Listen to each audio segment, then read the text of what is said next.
had a professor that said, we are agents of neuroplasticity. We are changing brains. And so, when we're together as SLPs, we really do. We talk about those brain pathways that we're creating through those functional skills that we're building. Hello and welcome. We're so glad you're tuning into the Taking Good Care show. I'm Dr. Andrew Wong, based in Toronto, Canada. And I'm Dr. David St. Arno, based in Edmonton, Canada. We're two practicing psychologists with over a decade of experience each, working in a variety of settings and supporting diverse populations. Thanks for joining us. We hope you enjoyed today's episode. While we're both practicing psychologists, our podcast is intended purely for educational and entertainment purposes. It's not a substitute for professional mental health care or treatment.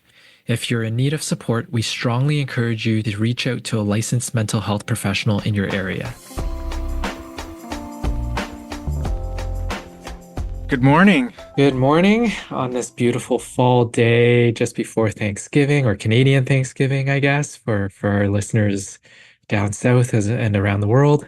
Yeah, it's wonderful today. We have another guest, and I will let Dave take it away with the introduction. Well, for those that can't see her, there's this beautiful guest sitting in her home, I believe, and joining us today. And full disclosure, I was going to do this at the end of the intro, but I might as well do this right at the beginning. Angèle is my cousin, and so I know her quite well. So it's really special. I think I've secretly been kind of spying on her and watching her do a lot of amazing things. And so today we get to bring her on and talk about the work that she's been doing. And this is our first guest that is a bit not so much involved in the mental health area, but more within like this broader umbrella of helping professions and often working in teams with psychologists or social workers. So Angèle Lamontagne Looy is a bilingual speech-language pathologist with over a decade of experience supporting individuals across the lifespan. She holds a bachelor's degree in elementary education, a master's degree in speech-language pathology, and a postgraduate certificate in francophone practice. Angèle has worked extensively in Alberta's rural communities, delivering full-scope SLP services in schools, community rehab, acute care, and long-term care. Her clinical interests include speech sound disorder, pediatric feeding and swallowing, post-stroke communication recovery, and language and literacy development. She is especially passionate about supporting multilingual and Indigenous learners and continues to advocate for integrating SLP into school literacy teams. So this is really a treat. So Angèle, if you want to introduce yourself to the learners or pick up and maybe add stuff that I missed in your intro, feel free to do that right now. Thank you, Dave and Andrew. And that is quite the introduction. It's funny. When I hear all of that, I think, wow, I really do have the good fortune of being able to support so many different populations working in rural Alberta. And so sometimes that is a challenge. If I think back to being a new graduate and being, wow, I actually need to access all of the things I learned. And that's true even to today, many years later. And so, so really the bulk of my experience has been in the school settings. I've worked from kindergarten to grade 12, and I worked closely with the learners and with educators. So teachers, educational assistants, and multidisciplinary teams, as you've mentioned, the psychologists and my good friends, the OTs, the occupational therapists, who have taught me so much. And, alongside my school responsibilities, I have been in community rehab, which takes me to supporting from cradle to grave. So, we can see babies coming in for feeding or toddlers and communication, and then also our adult population. So, for example, that post-stroke population. And so, it's been such a privilege being able to support all these populations. Well, Angèle, it's such a privilege for us to have you on today, because as I was thinking and Dave was going through your bio, I was just thinking to myself, all the years that I worked in a school board, how many times I collaborated with SLPs, even going through my residency, my residency, working in a rehab hospital, having SLPs on board. And even to this day, although I'm in private practice now, there are number of occasions when I will have a family and I will say, "Hey, have you thought about going to see a speech language pathologist?" And then I've got some good names here. Why don't we check it out?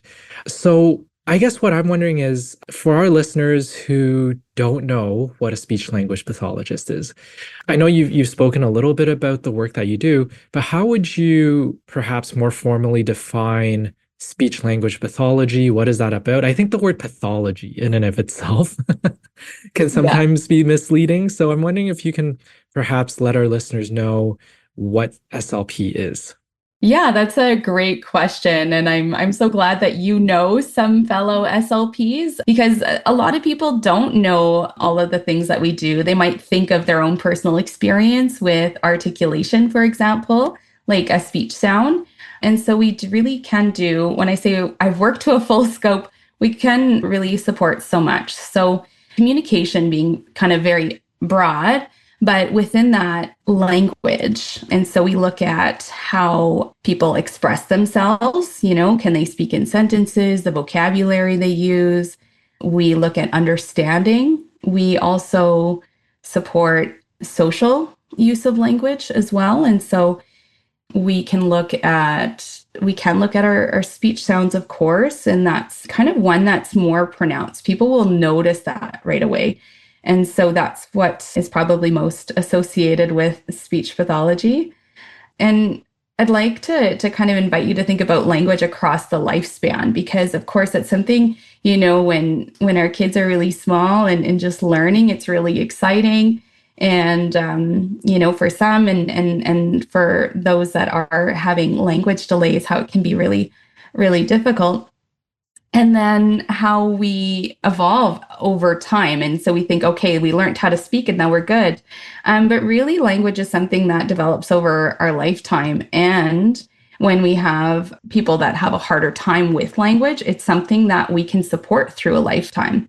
And of course, there's times where people lose that ability due to stroke, due to Mhm. brain injury. So, of course, we can help more during those events as well.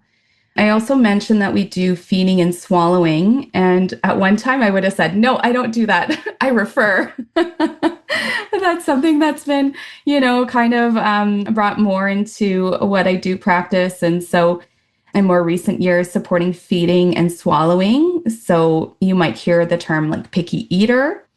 And so I help support clients with feeding for our pediatric population. And then again with adults, where that can become impaired in terms of after a brain injury of some type, neurological conditions like ALS, for example, or after stroke again, where people are having a harder time with eating.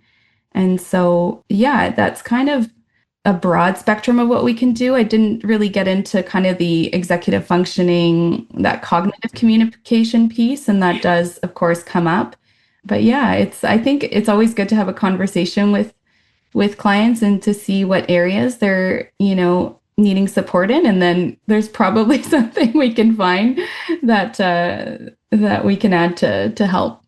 So I haven't told you this at all, Angèle, even though we talk outside of this podcast. So maybe I'll just run you through a scenario that's my own personal scenario, and then you can let me know if this is kind of typical or if this, so I've had very limited experience with any SLP, right? So I'm learning as much as the listeners are today. But just recently, so my youngest, this is kind of funny. I recorded him singing like he was doing an Oilers chant for the playoffs last year, and I sent it to my brothers, and my one brother said, "Oh, he's got an English accent." And I was like, "Oh, he does speak a bit differently, but we're so used to it, right? We've kind of grown up with it, and we've known that other people find him hard to understand at times, but we can translate and we get it." But then, my wife and I were talking and she's like, "I think we should take him to an SLP." And I was like, "Okay, yeah, that sounds like a great idea." So just in the last month, he went to an SLP. through Alberta Health Services, so not through the school. So again, I kind of assumed that the school would catch these things. Like, he's now in grade 1. If he's got issues with speaking, some teacher or somebody would say, hey, I think your son needs to meet with an SLP, but that never happened. So we're kind of on our own figuring out, like, is this normal? Is this not normal? Or is this a problem? Or does he need extra help? And so now we're going to have weekly appointments with this SLP, but through the Alberta Health Services, so not in schools. And luckily, I mean, lucky that there's a strike going on right now, but it's like, oh, here's another thing for parents to have to do with their kid. So, tell me if this is a typical experience for parents with children that are struggling with pronunciation or speech. Yeah, I'm curious. Oh, yeah. You could just this is a bone of contention for me because I worked in the schools for years. And yes, that was the practice where we had really, especially our experienced educators, able to just point that out right away and then make that referral to the school speech team. And we could right away do screenings and then kind of guide the family through those next steps, whether it was developmentally appropriate or whether they did need some support. And so again, because there's less of those services available in the schools, it's not surprising that it wasn't caught there. And that's really unfortunate. And, for families, it can be really confusing because they might have had an older child who was able to access services in the school, and now they're not. So they're assuming maybe it's happening and it's not. And the other thing is that, I mean, you're two working parents and it's hard to fit in all of these appointments and amongst all the other priorities. And so I feel that, students are at school during the day. And I feel like meeting a child with where they're at is important. And our educators are such an important part of their support system. So, being connected to what they're working on is important as well. So, yes, unfortunately, that has become the reality. So here in Alberta, we have our health system that provides supports for articulation, so speech sounds and fluency, stuttering, and eating and swallowing. I would say that our experience here in Ontario was quite similar, where my daughter had difficulty. This was back in grade 1, I would say. So throughout JK, SK, and then grade 1 had difficulty with that R sound. And then for years, like the teachers were like, don't worry, it should develop, it should develop. But even to the point where we were running into grade 2 and it still wasn't developing. But the school never got involved. It was like this wait and see approach, just keep waiting and keep seeing. And then that's where my wife and I were like, maybe we should just get some supports now. So we actually went privately through, I can't remember how we found her, but she was really good. And it was like, again, weekly appointments. I think it was for about 2 to 3 months. And it worked wonders. But I know though, like the articulation work is really a small part of what SLPs can do and in terms of your scope of practice. Because I know with the population that I often work with, which is the ASD, so the autism population, my referrals are often about like social conversations, working on those social skills. How do we engage with people in conversation? And I must say, like, SLPs do a really good job in terms of, for example, using social stories, really scripting it out for our kids. Yeah, thanks for bringing that up. I'm going to plug that for you guys.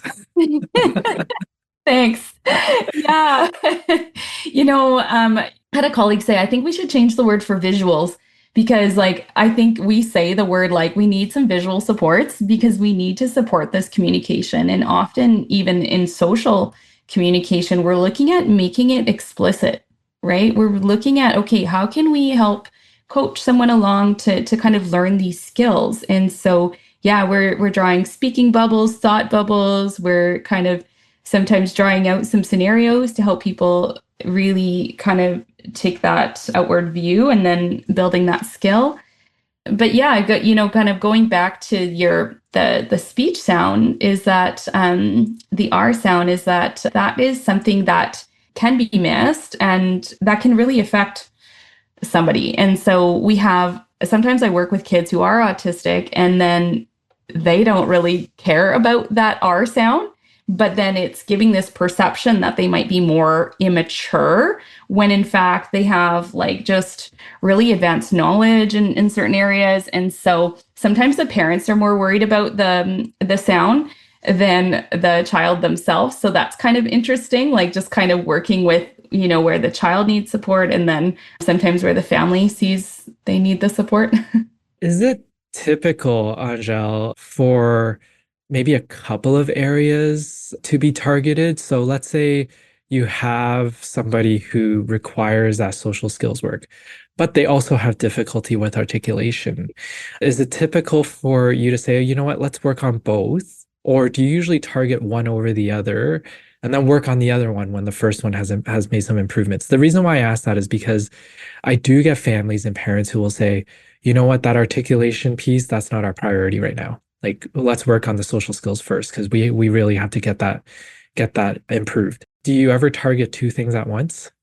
Certainly we can, but I really think it's important to look at what are the priorities. And so we really look at that functional impact. So again, if kind of those social interactions are what's impacting the most on a day to day, then of course I'd want to focus more energy there. And sometimes that means, yes, that articulation error is still there and it's important, but we're going to get there, at some point, and it's okay because at the end of the day, if I'm not really motivated and kind of seeing that as a priority, it's going to take a lot longer to kind of make progress in that area. So I do think sometimes we just need to just say, acknowledge that, yes, it's there. We know it's important, but it's not where we're going to focus our attention at this point. Yeah, I've been listening and I'm thinking, I'm trying to, make sense of this in my head. And one of the comparisons I have, and I'm very open to you telling me that does not work, but almost like physiotherapy for speech. It's like you go and you get some exercises and you know what you have to practice and then you work on it. You have home exercises and then it helps support the development of not a movement, but like a speech, a way of communicating. Is that fair?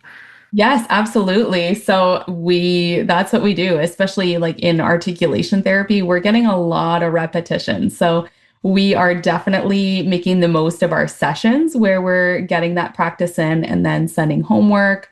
We talk about kind of things like distributed practice.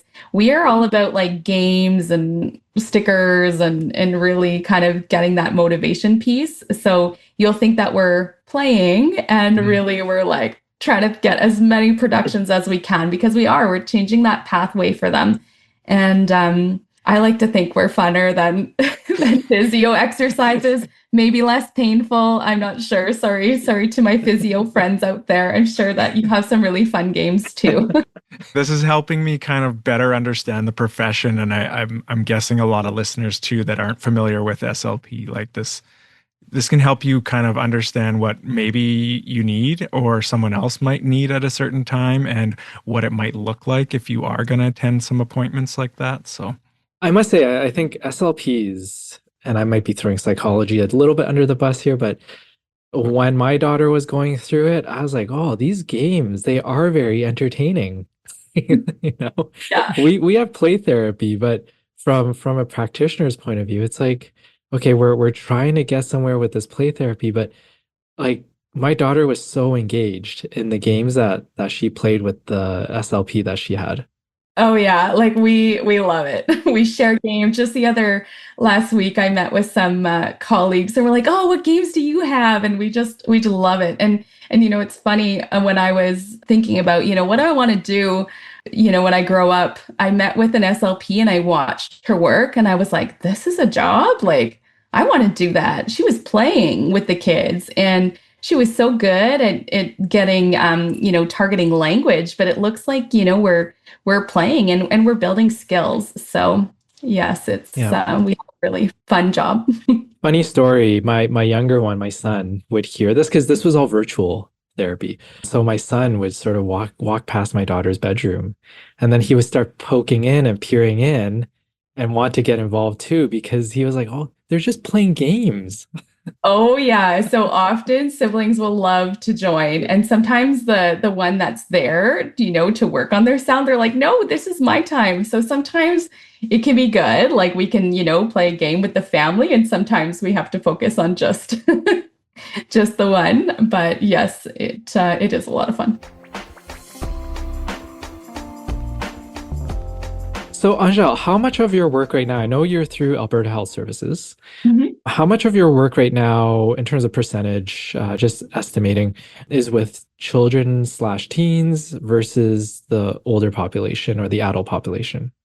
So probably about 70 to 80% with pediatrics, so that 0 to 18 range, and then the smaller percentage being for adults. And that kind of has ebbed and flowed over the years, depending on the needs in the community, of course. But that's where I'm at right now in work. And it's good because I always thought like sometimes people are like, wouldn't you just want to specialize just in pediatric and then I'll work with adults? And I'm like, oh, I just something about working with adults that is really fulfilling and rewarding as well. Often they've lost an ability that they had before, Yeah. and that can be really challenging. And so I just find that I really enjoy helping them find that voice again, or to help them work through their communication challenges. I'll just add to that because I was, looking at your bio or reading your bio, and I see a lot of parallels. I also like to work with all ages, right? But you have another layer, like the Francophone French Hmm. language. So you're not just working in one language. And I've also been super kind of jealous and impressed over the years because you did some of your education through the Faculté Saint-Jean, like the French U of A. And so I've lost my French. You've kept your French and not only kept it, but you're working with it. And so I just think, wow, you're not only working with all ages, multiple languages, like amazing. Oh, well, thank you, Dave. And know that like this is always like a journey. Like sometimes it's intimidating being like, okay, like I work 1 or 2 days a week in French and I'm really kind of immersed in French, but really it's something that it's not perfect all the time, but I keep learning as well. And I really love it. And so that's why I keep doing it. And I think that's also why you'll see kind of my job being so diverse is because I want to keep that part.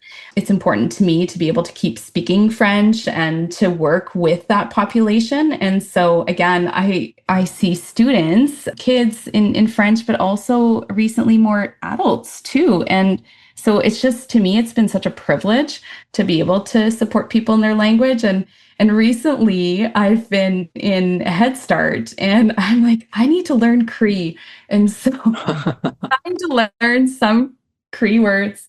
And I hope that that my brain will be able to learn more as the more experience I get. But yeah, it has been challenging at times working in multiple languages, but also very, very rewarding. So I think that's my motivation to kind of keep doing it. And I was lucky enough to be here in Alberta where I could do Francophone education, immersion, English, and then university, of course, in at the Faculté Saint-Jean, which I had to work really hard to kind of improve my French at that point. I was able to teach in French immersion just before going into to speech, into my master's program. And then right out of completing my master's, I started working with the Francophone schools. So right away, I was able to utilize, what I had learned, and that's kind of been ongoing. So that is really cool, Angèle, that you work in both French and English.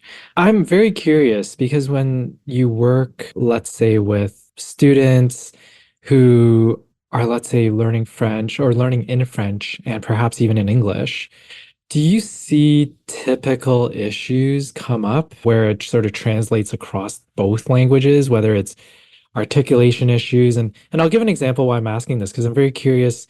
I speak Cantonese as well. And in our language, we don't really curl our tongue for anything.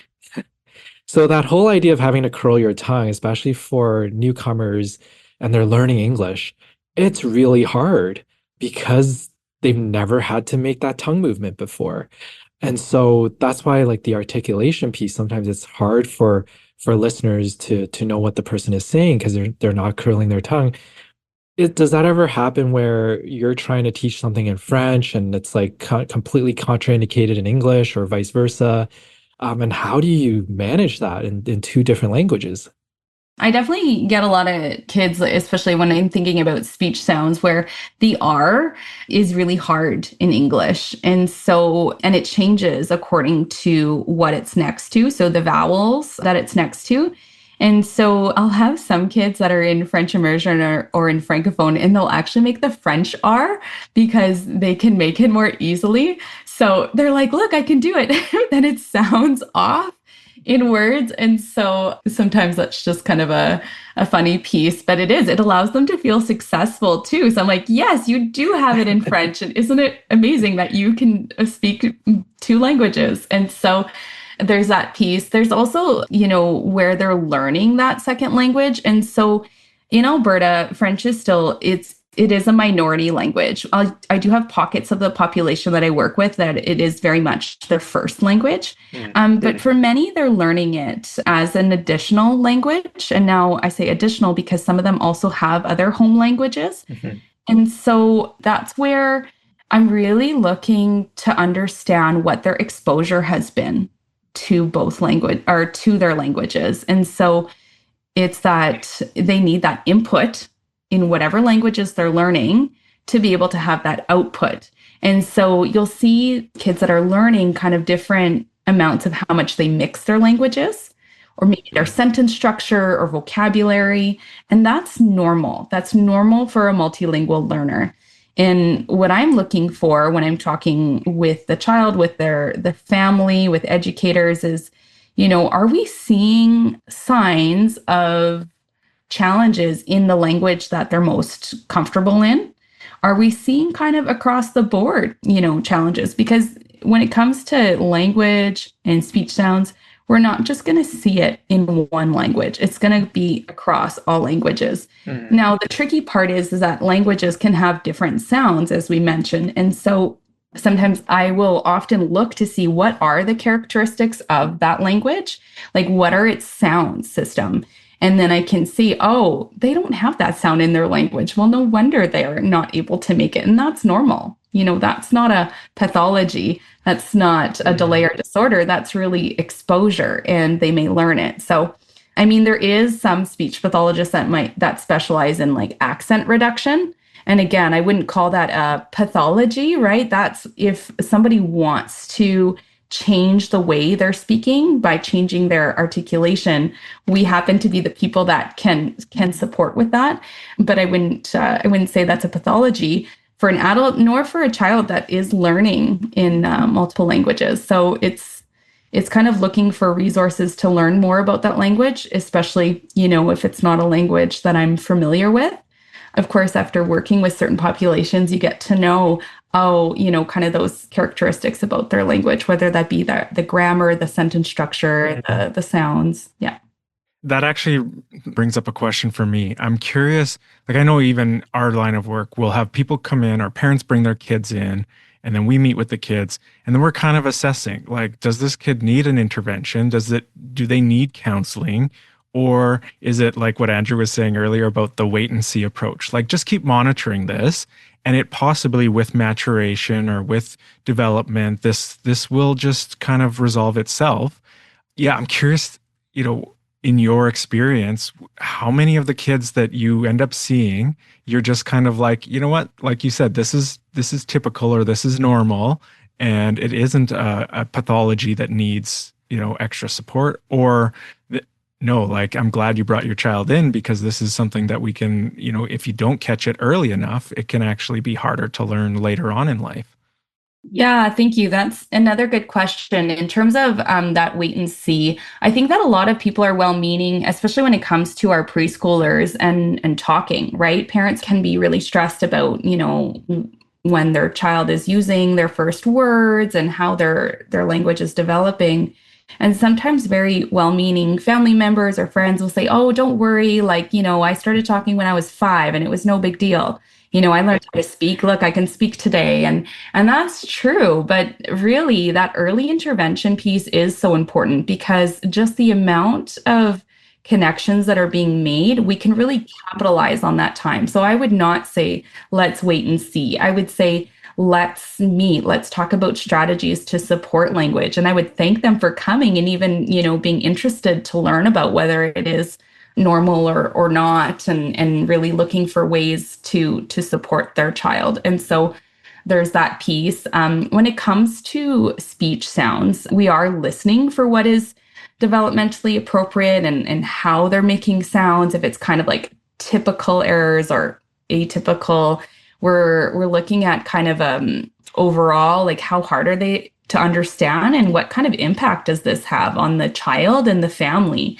And so we do look at our developmental norms, of course, but then we're also looking at the reality, for that kid, for that family, and then we're deciding together if that's what they need support with. Like, for example, sometimes they'll work on very specific sounds, and sometimes it's words. Like, they need to be able to say these words clearly, and we take kind of that approach to be able to build some success and hopefully reduce some frustration. Well, I think if I'm getting your message, it's don't wait and see. Like, Yeah. Yeah. don't wait longer than if you think there's an issue, if you think, your child isn't speaking or is behind, like just, meet with someone to, yeah. Yeah, and it's funny. We talked a little bit about the R sound today, and that's one, like, as a school-based SLP where we get like so many referrals. And there was this study that came out and it really looked at our developmental norms. And all of a sudden, it was like kids should be having their R sound by like age 5, 6. And we were like, what? We're going to get like all these kindergartners. And really, in reality, it was like, yes, a lot of kids do have their R sound and some don't, and they may still get it. But it actually might be a time to start that intervention. So we know that these are patterns, and the more they get ingrained, the harder they can be to change as well. And so it is kind of looking at that good fit. Okay, this is an error, or maybe there's a lot of errors, and we are looking to kind of prioritize how to support them. But yeah, I would say even if you're like, oh, I heard that that's later developing, talk with a speech pathologist. We are talkers, we are listeners. We love to chat about what we do. So check in, and that's, never a bad idea. Well, I think from what I'm gathering, the R sound is sort of a microcosm of the greater or the bigger work that you do. I think our experience with the school board is sort of that wait and see, but they almost see it as like something that's very minor. And that, to what Dave was saying, oh, they'll just grow into it or they'll mature and it'll come. But I've also met some pre-adolescents, even into teenage years, where it still hasn't come. Right. And I think you used the word earlier, Angèle, functional. When does it become a functional issue where now, a 12, 13-year-old might be teased a little bit at school, it plays on their self-confidence, their self-esteem, makes them start questioning, hey, how come everyone else can do this, but I can't? And so when it becomes that functional limitation now, and it's causing some sort of challenge in their life, I don't want to say it's too late, but it gets to the point now where it is becoming an issue. Oh yeah, for sure. And you know what? I actually just saw this week a student in grade 11. No, he's in grade 12 this year, and he, talked to his parents about making a referral because he wants to apply to, he wants to become a pharmacist.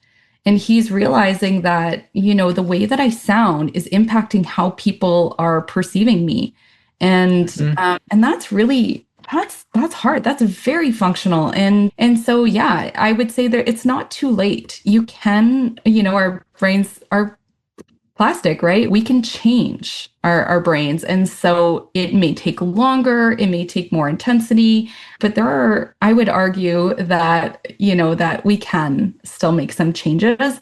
And I think most importantly is if maybe that person that we're working with is more, they're coming with that deeper motivation, I think that's where we can really see more gains. So sometimes earlier on, like I was mentioning, the parents are more motivated than the child, and Yeah. sometimes it's tricky.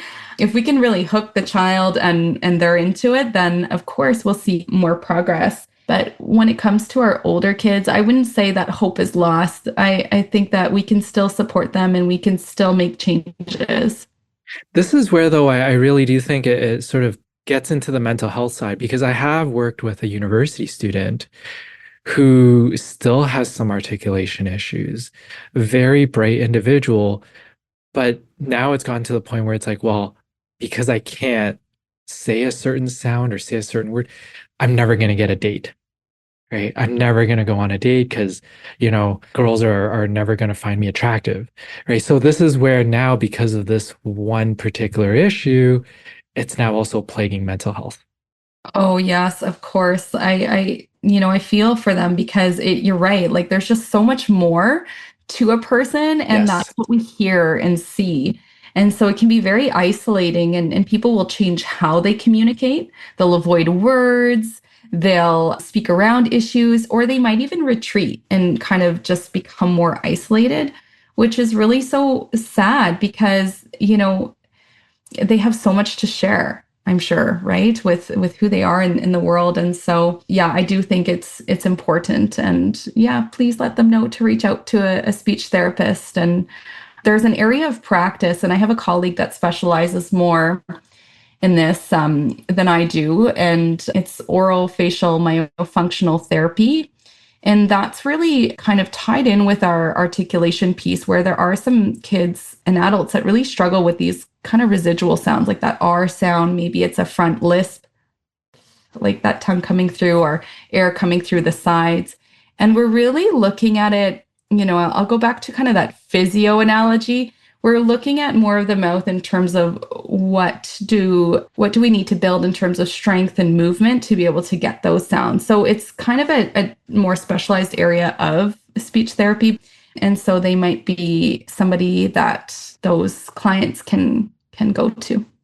Yeah, this is really, really connecting the functional, like you were saying, Andrew, but like the social, like you're saying, Angèle, in terms of how, I'm thinking of my son and, that British accent. Oh, it's kind of cute, right? Like, and so it's different and it's cute. So it's almost positive, right? But then that can change as kids get older, right? So the same sounds, the same atypical kind of ways of speaking or communicating, then they could later be bullied or picked on for or excluded from groups. And so really kind of getting a gauge of like, how does this impact their social relationships and even the same sound changing over time? Like, oh, Yeah. this is interesting.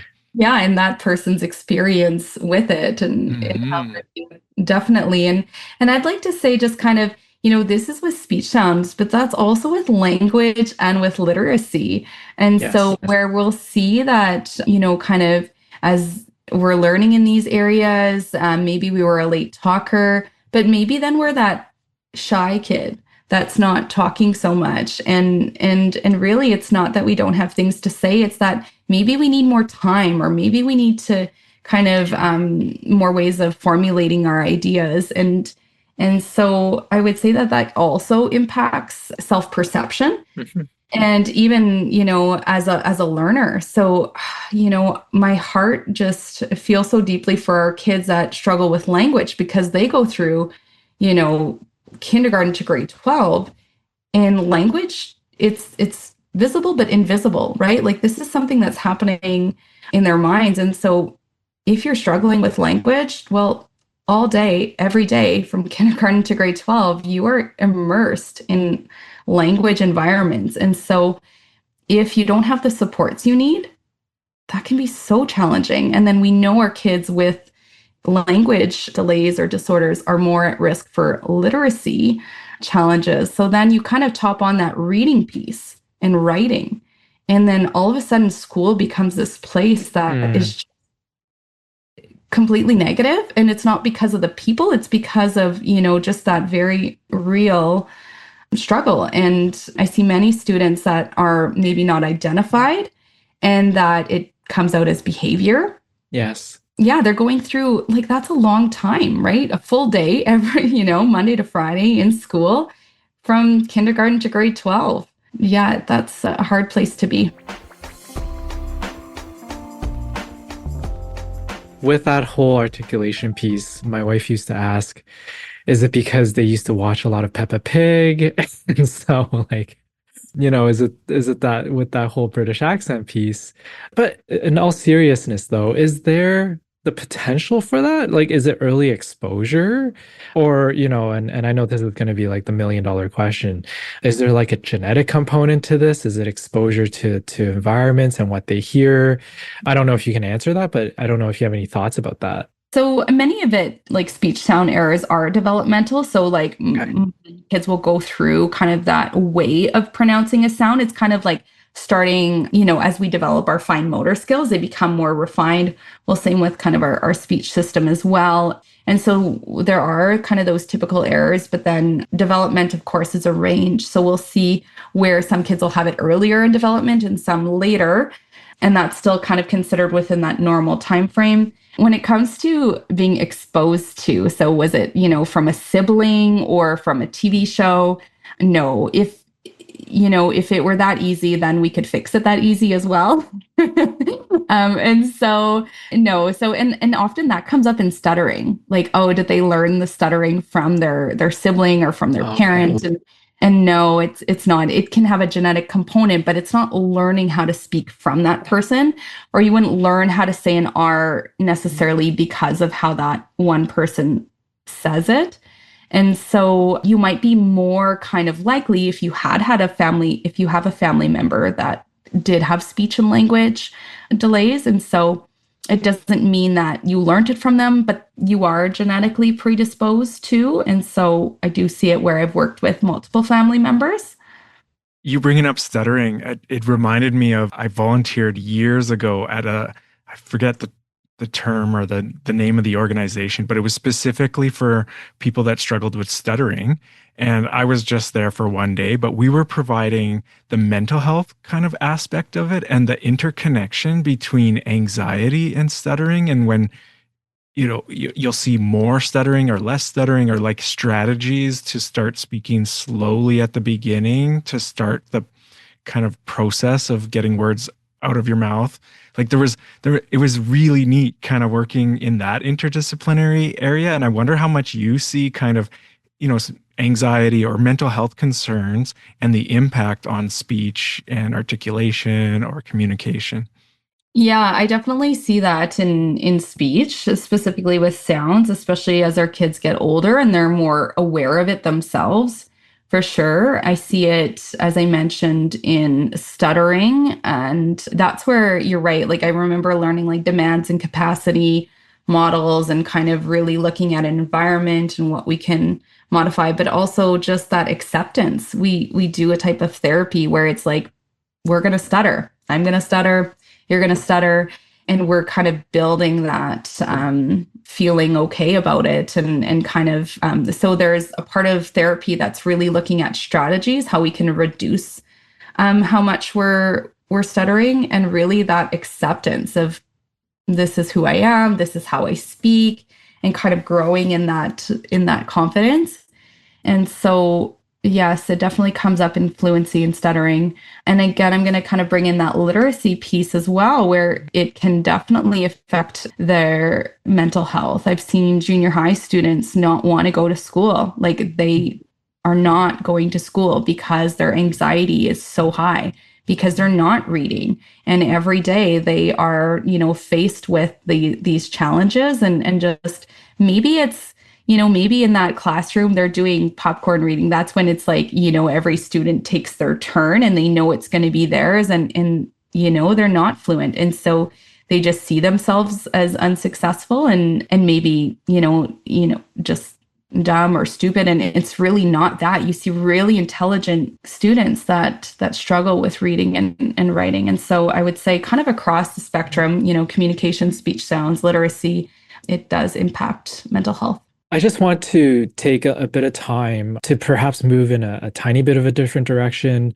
I know we've been talking about pediatrics and working with children and adolescents, but I'm also wondering because you do work with adults and, like you said, post-stroke patients.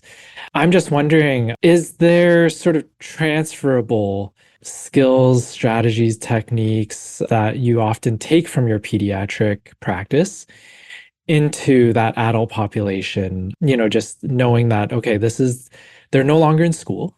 But again, I wonder if it goes back to like those functional limitations and how lives have changed after, let's say a significant stroke or brain injury. And, do you still do games with the adults? So that's a good question. I would say that the strategy that I use most between any population is the use of visual supports. And I think that that's something that we all use in day to day. Like, for example, like our phones, we use calendars. And so pictures is a tool that I use with kids and adults for sure. And it's just that they look a little different. Even simple things like slowing down, using more gestures, that kind of thing are just strategies that I would use with kids and adults. When it comes to specific therapy, for adults, we're not playing as many games, but we are really looking at what's important to them. So, if I worked with a lady who loved gardening, and so we were naming flowers and talking about different things in their garden. And so again, I was using pictures and we were really kind of building that vocabulary in sentences, but based on something that was meaningful to her. Using kind of family is something that I look at with our pediatric population.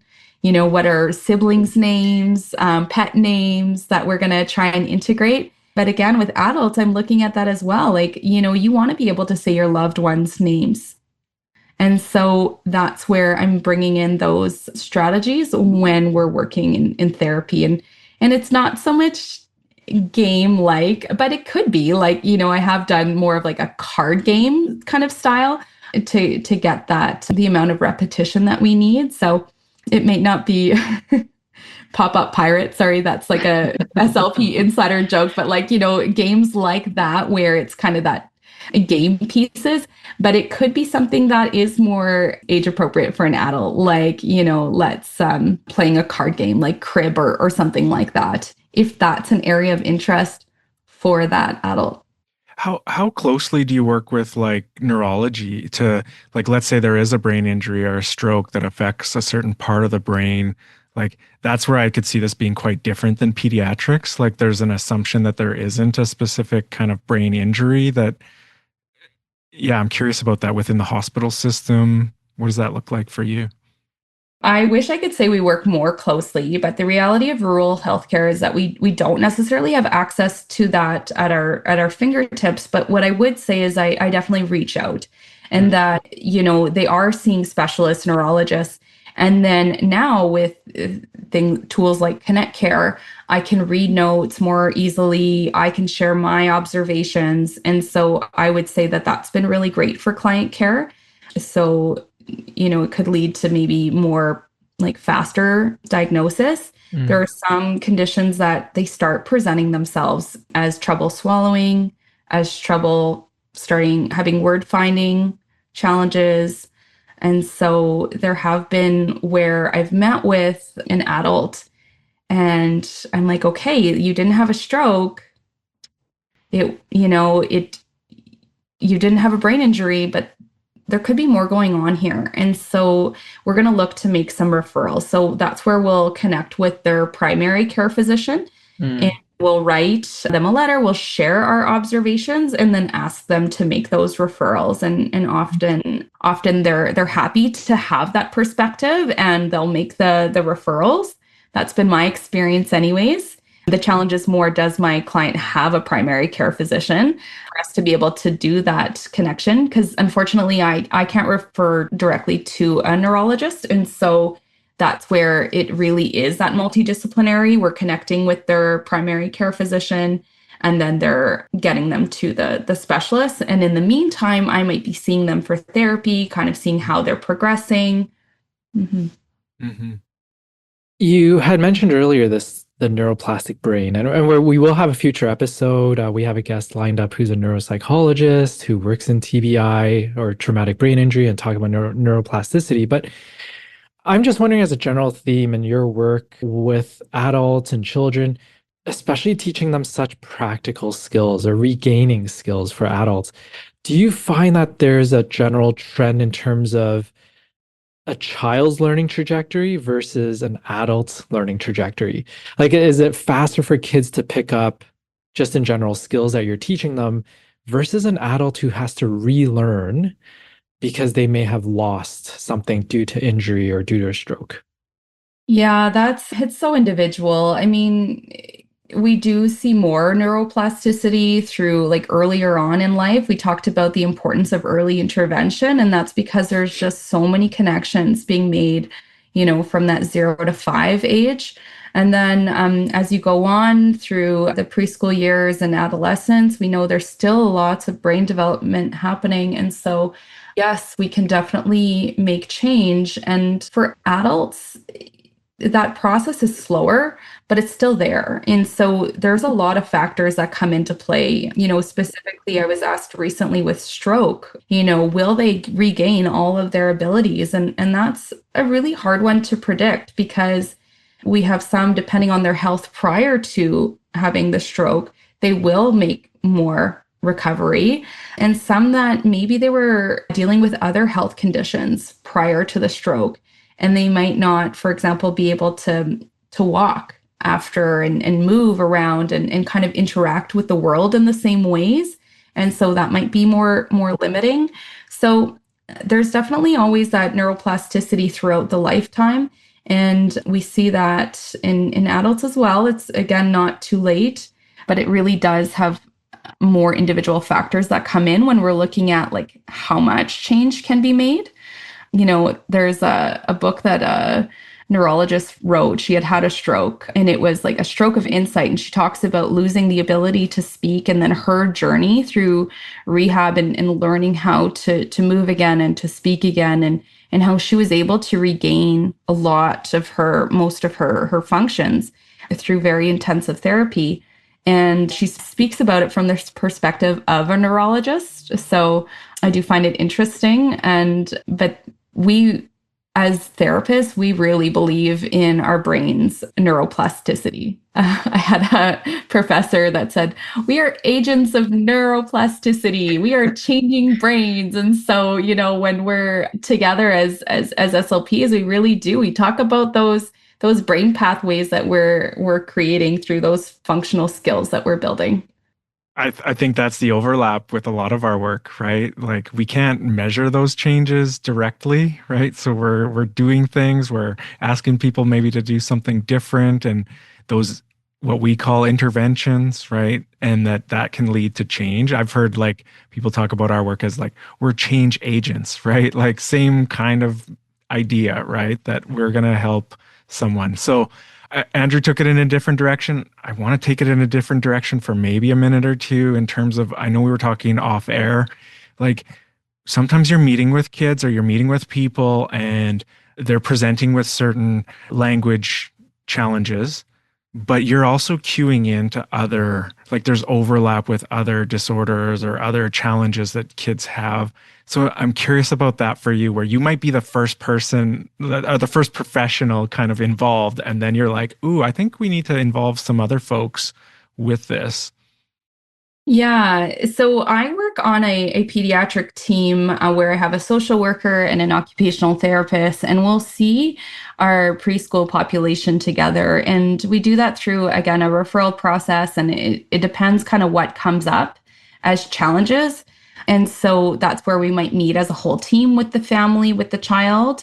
And that's where we're really looking at, okay, how are they developing overall in their communication skills and their fine motor skills or gross motor? So like their small movements, they're like walking, crawling, sitting, those kind of things for our littles. And how are they communicating? And we're looking at those social communication skills as well. And so I'm looking for those back and forth interactions, that joint attention where kids are able to connect with their family and what they're doing, and we're able to kind of do that back and forth. I'm looking for, are they using kind of any social greetings? I'm looking at if they're responding, to their names, to their environment. And if I'm starting to see, kind of traits of autism, that's where I'll talk with families about what I'm observing. And I'll be very clear to say I don't diagnose autism. I really feel that it's important to have a multidisciplinary perspective. And even though in the session we would have an occupational therapist, for example, and they're incredibly knowledgeable in terms of their sensory profiles and their fine motor skills, and they're really looking at it from their lens, even though we could see many traits where we're thinking, okay, there might be more going on. We're clear with families that we're not here to diagnose, but we are observing some traits, and we do feel that a more specialized assessment with a multidisciplinary team that specializes in autism assessments would be able to kind of see, yes, they kind of meet that criteria, or they don't. And so we are often having those conversations with families. Sometimes it's not at all on their radar. And so that can be really tricky. Sometimes I think I've been in situations where we've brought it up, and that kind of spooked the family. And that is not at all our intent. Really, it's to help support families in that early intervention time to be able to help them through whatever challenges the child is happening, whether that be with feeding, like eating a variety of foods, or using more words, or helping manage some of those sensory differences. I know that we only have a few minutes left. And it's such a fascinating conversation, and it's so nice to speak with somebody who, I used to be involved with a number of SLPs, and I just see the great work that you all do. So it's so nice to have someone outside of psychology today to chat with us about the work that you do, Angèle, and the connections to psychology, to other disciplines. So thank you so much for being with us. I know you've been listening to our podcast from time to time, and you might have noticed this, but Dave and I like to finish off with sort of a thought or a reflection about the episode and what we can take away. So, Dave, at this point, it's coming. So let's see what you've got. What can you take away from today? Well, I don't think it'll be a surprise for the listeners. For me, it's don't wait and see, right? Like, Oh. get connected with an SLP. And I'm kind of kicking myself with my son right now, right? So we did a lot of the wait and see, and these things will probably correct themselves, right? But it's like, you know what? If you have concerns or if you have questions, I know it's an extra appointment. I know it's like another referral somewhere, but yeah, that'll be my takeaway from today. Mine is actually exactly the same. That's why for we have a camera here, so you might have seen my expression. It's exactly the same. To not wait and see. I also understand though, it's a privileged position. Like even for us to access a private SLP, I'll put it out there because we've got coverage, right? We've got coverage, so we can access it. I'm sure in rural settings or more marginalized populations, that might not be the case. But again, I think that's why the public sector, for example, working through Alberta Health Services, working through school boards here, and I really do hope school boards don't take the articulation issues with such a tiny grain of salt. It can become something bigger. So if they can go back to that focus of helping children with articulation issues, because they often throw that to the wayside. It's such a tiny thing, let's wait and see. It can become something bigger. Right. So if they take that seriously, that would be great. Yeah, I'll just kind of just go off of that and say that I think our public services are so important because communication is a fundamental human right, and we need to advocate for public supports for these challenges. And so, whether that be through education and through health and I think that often we're dealing with vulnerable populations. So sometimes it's difficult to do that advocacy work yourself. And you don't really know about it until you're affected by it. But when you are, you're right, then it can be really not accessible for many families. And so I think that's always why I've kind of kept my foot in the door, so to speak, in terms of public service as well, is that it's just so important. And I hope that we're able to reach more people and support more people, despite, feeling the frustration sometimes that the public system has as well. Well, thanks so much, Angèle. Yeah, a real treat, a real privilege to chat with you about all the great work that you're doing. So thank you so much.